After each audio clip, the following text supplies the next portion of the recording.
Hi everybody, Dacob here. Welcome back to the Fragrant Bunker. Today we're going to review a very special perfume because every time Chanel releases a new perfume, whether it be a flanca or a brand new release, it's always exciting news to me. Now, today we're going to be reviewing Chance Eau Fraiche Eau de Parfum. So I have a sealed bottle here. Of course, when they first released these babies, they released them only in 100 ml. Later on, they're probably going to also make this one available in 150 ml. But for now, we have it in 100 ml. I have also the Eau de Toilette here for comparison. I've already sprayed it on. But why have I waited so long to review this? Because I was working on creating a very, very special live stream and video dedicated to the entire Chance family. The original Chance with all its concentrations and all of the flankers, Eau Tendre, Eau Fraiche, and Eau Vive. So by the time I prepared the whole stream, I kept this baby sealed and brand new many months after its release just for the purpose of being able to celebrate it in the proper setting. So that's why you've waited so long. For those of you who love my reviews from Chanel in particular, you've waited so long for this one. There was a reason. And if you wish to see the entire video rerun of the live stream dedicated to the Chance family in this gorgeous Chance Eau Tendre type of setting, go check it out on my main channel, but also on Essence-tially Dacob. My main channel is Super Dacob. And while you're at it, follow me on Instagram, Super Dacob Backup, all spelled together, as well as my Chanel fan account, Super Dacob, my Chanel fan account is called Dacob CC, all spelled together. Go follow me there for all the details and all the secret little photos and stuff that I post. Now, subscribe to my channel if you haven't already. Push the join button next to the subscription button. Become a member today. Gain access to extra perks. You can also join me on Patreon. Super Dacob all spelled together there as well for extra perks. This video is being filmed live in front of a live virtual audience. I live stream several times a week. So come join the fun and come join the chats. Hi to my co-chatters. Let's get on with the unboxing. I'm super excited. So Olivier Polge is the nose behind Eau Fraiche Eau de Parfum. His father, Jacques Polge, is the nose behind the Eau de Toilette, released in 2007.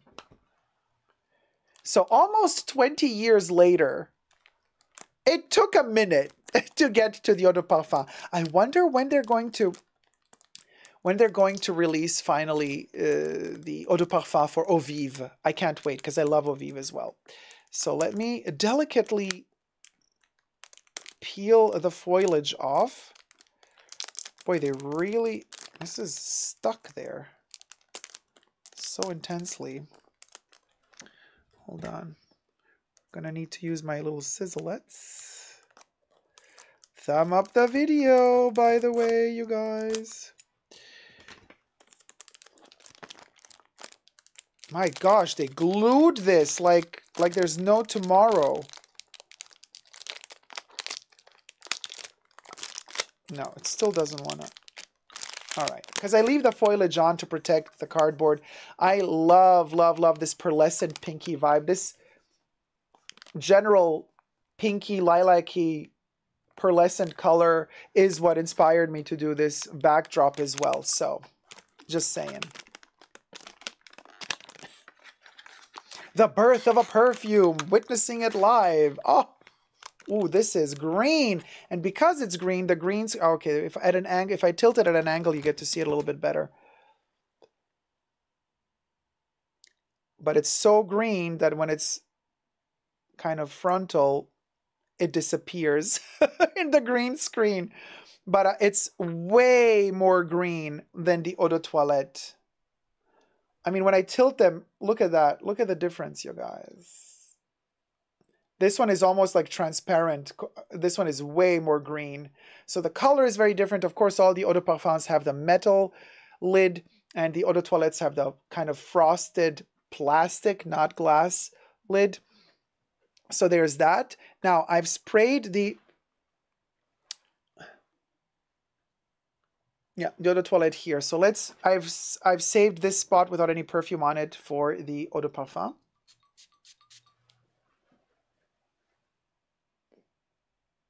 Mm. Mm-hmm. Mm-hmm. Very interesting. It is definitely different to the Eau de Toilette. It's, oh, it's more dry. Fascinating. But there's something balmy about it as well. There's like a balmy accord. The Eau de Parfum is very different to the Eau de Toilette. So fascinating. So the Eau de Toilette, to me, is, perfumes know no gender. Thumb up this video if you're enjoying it. And also, perfumes know no age. I don't like when people are ageist with perfumes. Really, it's not elegant. Don't do that, people. Really. Anyway, if there were a Chanel barbershop perfume, it would be Eau Fraiche Eau de Toilette. It is such a barbershop fragrance. If we really want to, classify genders a little bit, like this would be the masculine fragrance, the Eau de Parfum. But the Eau de Toilette. Now, the Eau de Parfum, it's like Olivier added a balmy, creamy accord, making this more floral and warm, almost like honeyed in a way. Let's see what Chanel has to say. They say, Chance Fraîche charmed the world with its joyous, lively, and sparkling scent. Now, Chanel presents a new, dazzling, and elegant interpretation of Chance Fraîche. A new chance is within reach, they say. In 2000, they talk about 2002, when Chance was revealed. A gleeful and optimistic floral fragrance creation. This is the original Chance. A name redolent of success and achievement. Chance is a way of being, said Gabrielle Chanel. It is no coincidence. It must be created, honed, sought out. It is the product of effort and passion. 4 interpretations of this now iconic scent emerged, including Chance Fraîche Eau de Toilette. A floral, sparkling fragrance with a modern, sophisticated, and decidedly light trail that features notes of jasmine and zesty citron paired with a teak wood accord, an invigorating composition with charming optimism. In 2023, Chanel reinterprets Chance Fraîche Eau de Toilette, creating a version that combines the density of an Eau de Parfum with the brightness of the Eau de Toilette. So we have density and brightness.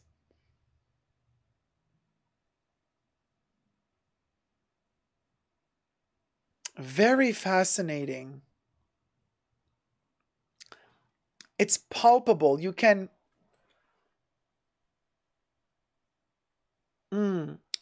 It's still very... Although, I gotta say, it's become a little bit more sensual than DDT. But it's still barbershoppy to me. But very, very interesting. Rather than merely adjust the concentration, they say, and by the way, everything I say in this video is for entertainment purposes only, not rooted in truths or facts. Everything's alleged and just my opinion. Rather than merely adjust the concentration, the perfumer composed something completely new, a fragrance in its own right. The citron accord has become exhilarating, without losing its original juiciness. The jasmine is richer and more intense, and the teakwood accord reveals a more ambery facet, giving it a certain elegance.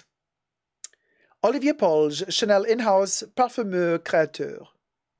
Here's a little interview moment. What was the creative process behind Chance Fraîche Eau de Parfum? Answer. It involved making subtle changes in order to amplify the sensations provided by the Eau de Toilette. The idea was to go to extremes, to push the fresh notes even further through citrus, and to add density with the base notes, ambery notes, for more vibration. The challenge with this was to increase its intensity, bring out the base notes, and add depth, all while maintaining its fresh quality. Question. Is the Eau de Parfum a radical departure from the spirit of the Eau de Toilette? Answer. They have the same fresh, colorful scent profile, with jasmine being the common thread that connects them. This new version is more textured and ambery than the Eau de Toilette. To achieve that, intensity has been brought to every layer of the composition, top, heart, and base. And the last question, how would you describe the difference between Chance Fraiche Eau de Toilette and Chance Fraiche Eau de Parfum? The Eau de Parfum is a fresh, woody scent that opens with a burst of zest that is even more invigorating and exhilarating than before, accentuated by a hint of aldehydes. In this variation, the floral heart of jasmine is richer and adds a luminous, full-bodied quality. The teakwood accord and its intensified ambery notes add richness and depth for a more present trail. So citron and aldehydes in the opening notes, jasmine in the mid notes, teakwood and amber in the base notes. They're not mentioning the hyacinth, which was the leitmotif of all Chance fragrances.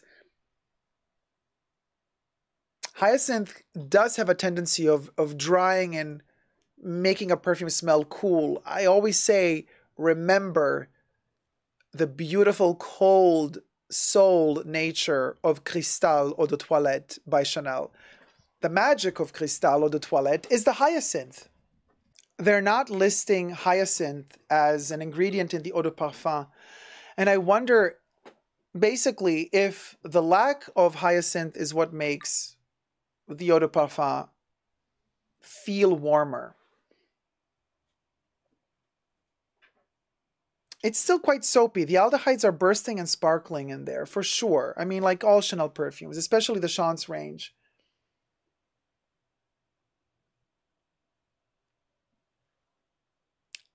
What would make or break this fragrance, and I trust Chanel to have top-notch quality, but right now this can be a drugstore perfume that can reveal its true face in the dry down, because if the fragrance has like cheap ingredients, usually the dry down becomes screechy and messy. And the opening notes might allure you and invite you in, and because whoever made the perfume wants you to buy the perfume, and they want you to spray it, smell it immediately, love it, smell immediately what they want you to smell out, buy it, go home, be happy with it, and then once you really wear it, 40-50 minutes on your skin, then it hits the dry down, and latest then you're going to realize if the perfume is poor quality or not. What I find very fascinating about this one is the amount of what seems to be oil. This thing is glistening. Look how my skin is glistening. It is glistening on my skin. Like, it's very, very oily. And I sprayed it a couple of minutes ago and it still did not absorb. It's very dense. It's very, very dense. So what I'm saying here is 40 minutes in, 50 minutes in, how does this thing smell? By the way, the batch code that I got is 9101. So it's a very, very, very fresh batch. Chanel just now, 2024, as I'm making this review, they shifted into the 0 batches again. They repeat every 8 to 9 years, by the way. So, like I said, 9101. So it was manufactured a few months ago.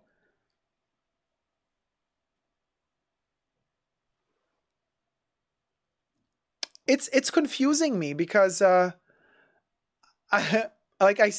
smell Eau Fraiche, Eau de Toilette in here, but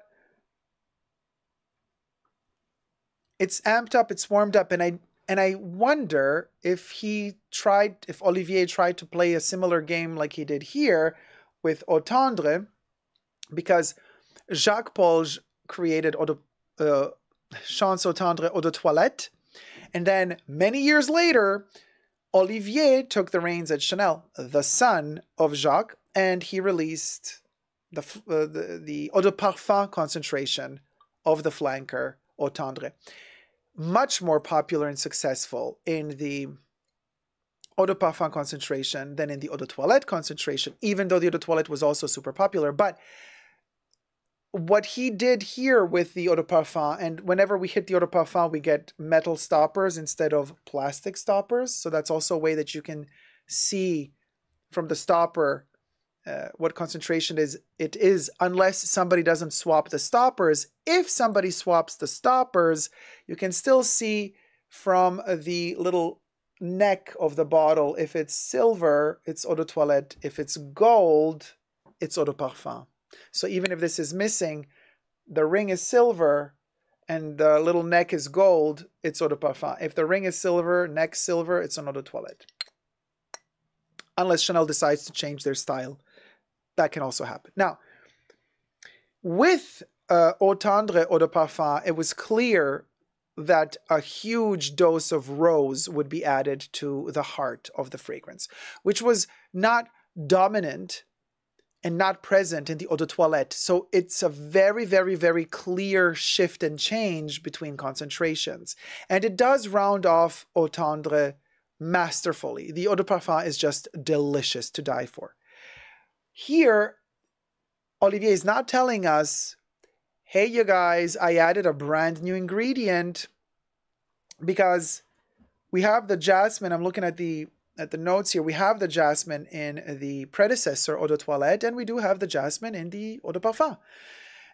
If anything, we've stripped it down to less ingredients now, because the teakwood and the amber was there in the predecessor as well. So I have the feeling maybe we've taken away some of the ingredients.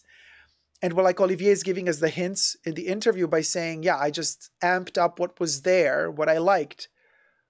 I wanted more jasmine for this. I wanted more amber for this. I warmed it. In other words, I warmed up the perfume. So I think with what we had with Eau Fraiche is a very interesting approach. He simplified the conceptuality of the perfume. In fact, the Eau de Toilette is very late Y2K era, 2007, 2008. And it lives in that time. The olfactive family lives in that time, while this one is no longer 2007. It has a different smell. It's like an approach to this perfume from the perspective of 2024 or /2023.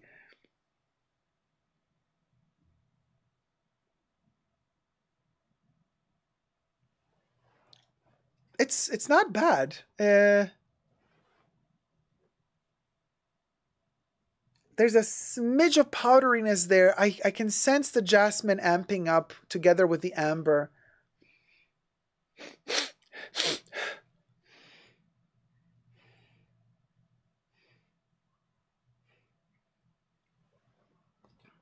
It's still Eau Fraiche. It's still a zesty, sparkly perfume. It's not one of those warm Chanel fragrances. This is not number 22.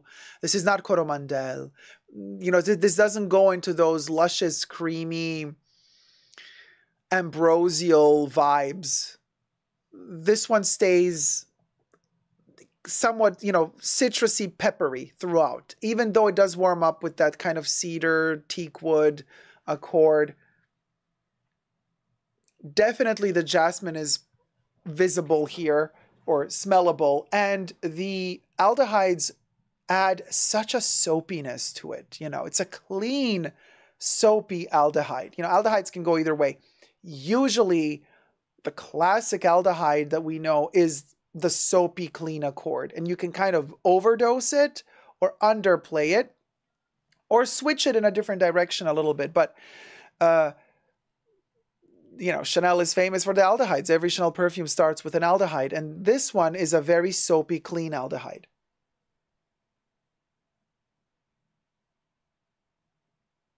Such a beautiful perfume, though, because it kind of keeps you guessing. It goes to that clear, fresh, let me enjoy the times, youthful vibe, but then it kind of has glitter all over it, and some of those glitter particles reveal a warmer color. Some of the glitter particles are like orangey red, while others are green and yellow and citrusy. So it's kind of like refracting light all the time, which is very, very fascinating. Yes, that's the sparkly aspect of aldehydes, but then again, it's like you decide, if you're a masterful perfumer, which sparkle do you want to give them? In which direction do you want to go? And this one does go into that, it walks that thin line between warm and cool, fresh and ambery. It's like being on a tightrope, and you're kind of like balancing your way, you know, between the citruses and the ambers all the time. And you're walking that thin line. And this is, again, how masterful Olivier Polge can be, because he walks that thin line very, very well without making you fall completely to one side or the other. Now, if you're that type of person that likes that indecisive balance, if you're that type of person who likes that tension, this is a perfume for you. It smells like, oh my God, it's still oily. My skin is still glistening. Look how it glistens. It still did not absorb it fully. It's that, like, there's a lot of essential oils in here. So if you're that type of person that likes to walk that thin line of tension, this is for you. If, on the other hand, you're that type of person, and there's nothing wrong with that either. There's a lot of people out there that really enjoy one-directional perfumes. By that, I don't mean that the perfume doesn't develop on the skin from one note or chord to the other. By that, I mean rather, are we going to be warm? Are we going to be cool? Are we going to be citrusy? Or are we going to be ambery? You know, some people like to keep it in one direction. Some people want that comfort of a warm vanilla and they want to stay ambery throughout. So you buy Hypnotic Poison Eau de Toilette. You know what I mean? Somebody wants that zestiness from opening till the closing note, and then you go for something like the discontinued de Rive Gauche pour Homme by Yves Saint Laurent. But then there are those rare instances where a fragrance kind of really walks that thin line. And if you like that tension, this is interesting.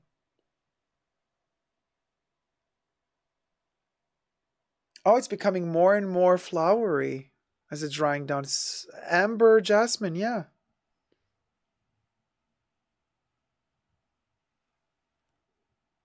It has a depth to it. Very beautiful. While the Eau de Toilette doesn't allow you to really feel the florals because it keeps going into that soapy barbershop accord, almost a smidge of camphorous coolness in the Eau de Toilette. You know, like a shaving foam camphorous coolness. That is gone here. Here we don't have that. Beardy asks in the chats, would you say too redundant if we already own the EDT? I would say no, it's not. They're very different. Very, very different. I have the EDT here.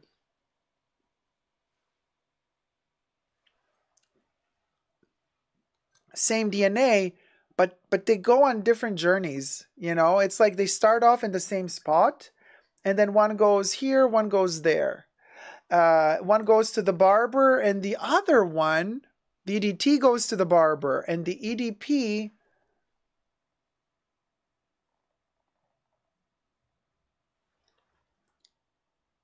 goes to the garden to smell jasmine early in the morning.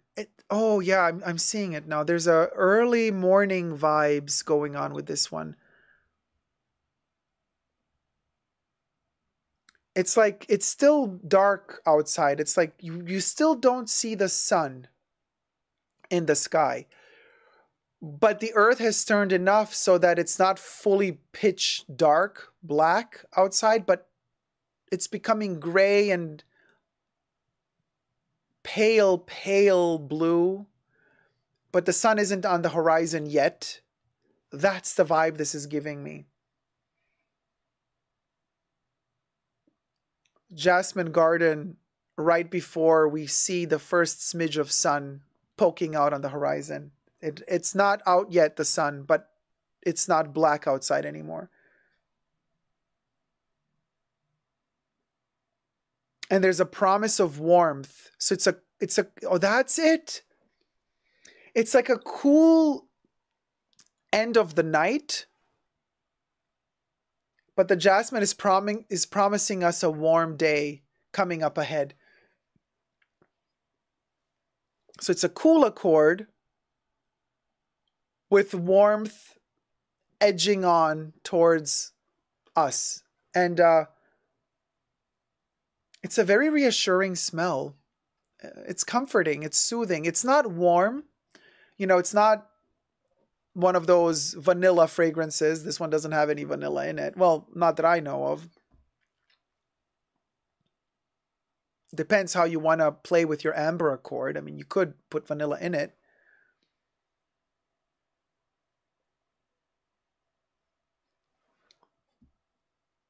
There's a nice creaminess to it, though, which is very welcomed. And it's kind of lacking a little bit in the Eau de Toilette. The Eau de Toilette is a dry one, you know. This one has texture, has more body. It feels fuller. It feels like you're kind of going into something nourishing, something, you're falling into something hydrating. You know what I mean?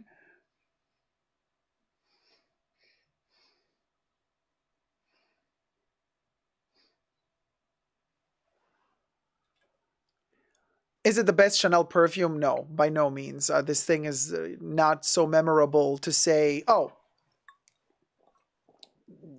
you know, 100 years from now, it's not like you're going to look back. I mean, we don't even know what's going to happen in 100. Is humanity still going to be here in 100 years? Who knows? But it's not like in 100 years they're going to look back like, oh, do you remember the big Chanel perfumes? And then everybody says, yeah, of course I remember. I mean, Chance Fraîche, Eau de Parfum, that was the one. No, it's not the one. It's not going to be the one that kind of goes down in the history books of Chanel perfumes, but it's a updated version of Eau Fraiche, Eau de Toilette, and it is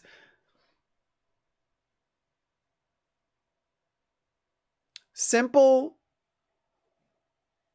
edgy in just the right amount. It never goes overboard. It never becomes too crazy. There's a little bit of tension there.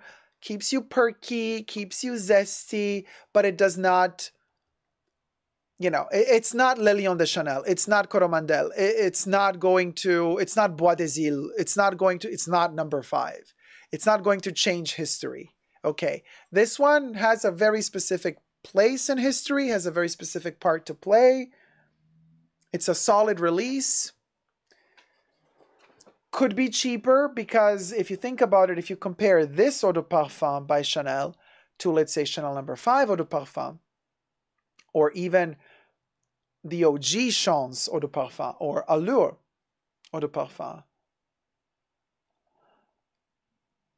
you know, number 19 Eau de Parfum, they all cost the same, right? Those mass released Chanel perfumes, I'm not talking about les exclusives, they all cost the same in the same ratio. So meaning even the flanker, Cristal Eau Verte, or the newly re-released Cristal Eau de Parfum, they all cost the same for 100 ml.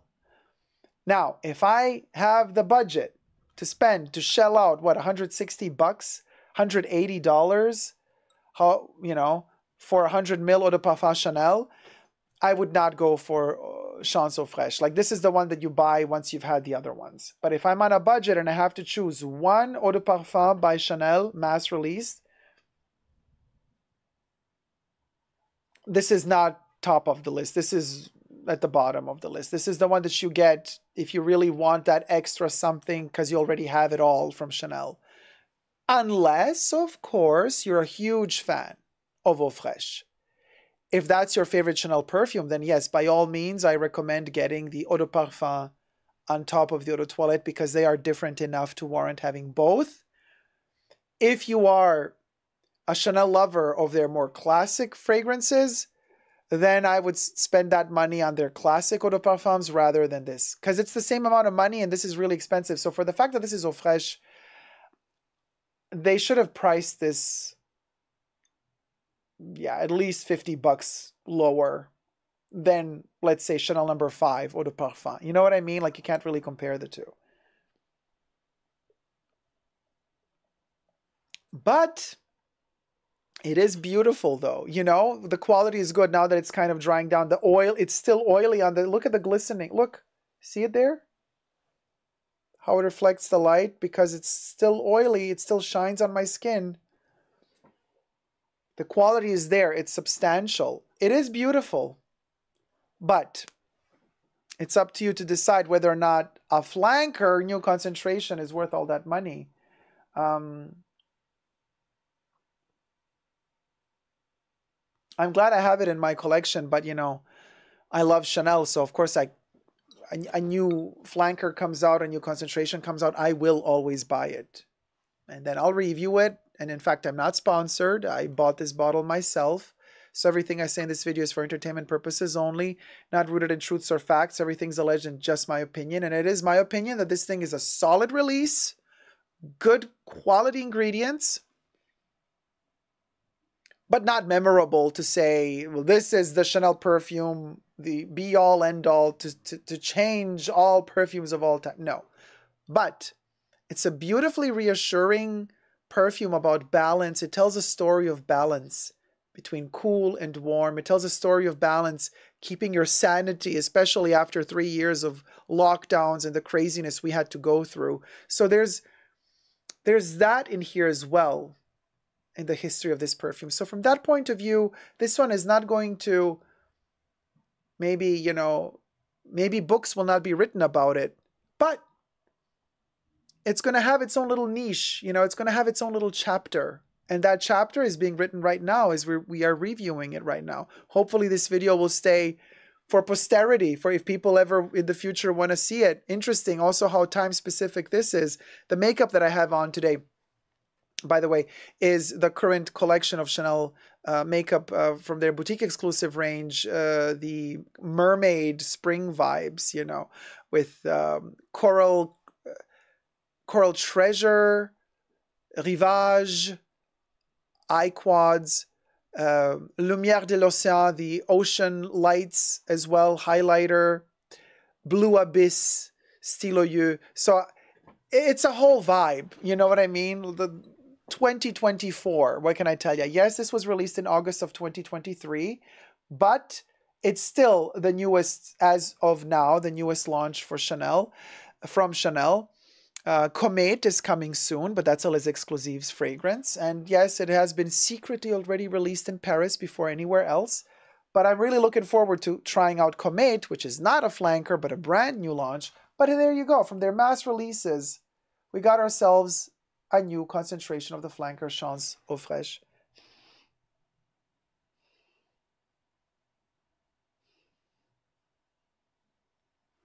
I love it. There's almost a smidge of bubblegum in there now that it's drying down. Oh, it's that Chanel makeup lipstick accord. You guys, this thing is actually warming up really nicely. Oh, ooh.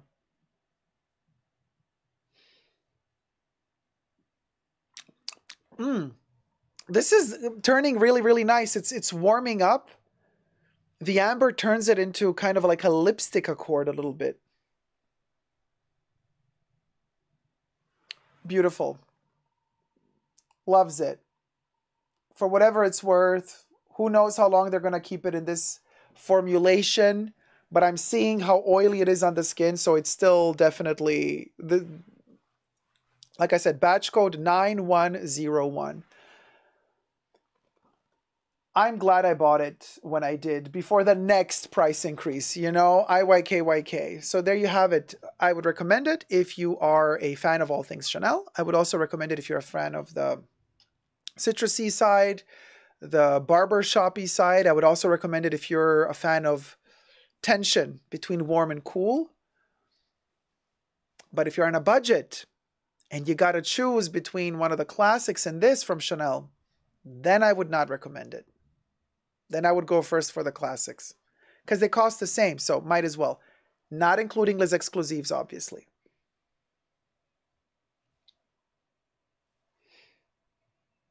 But that morning, oh man, I really, really see it. It's nighttime and the night is just over and the sun has not peeked out yet, but we have those kind of fading black skies into light, and you're walking through this field of jasmine. Beautiful. Really, really, really beautiful. In its own way, poetic. Thank you guys so much for watching. I hope you've enjoyed this video. If you have, thumb it up. Subscribe. Let me know your thoughts down below. Did you get your bottle of Eau Fraiche Eau de Parfum? Or are you not interested in the Eau Fraiche Chance range at all? Or are you sticking to the Eau de Toilette Eau Fraiche if you have it already? Or you're just like saying, no Eau de Toilette, no Eau de Parfum, forget about the whole Chance family. Are there fans of Chance, the family? You know, all the flankers and the OG? Let me know down below. Love you loads. Until next time, never forget to never give up on love. Subscribe and thumb up this video if you enjoyed it. Bye.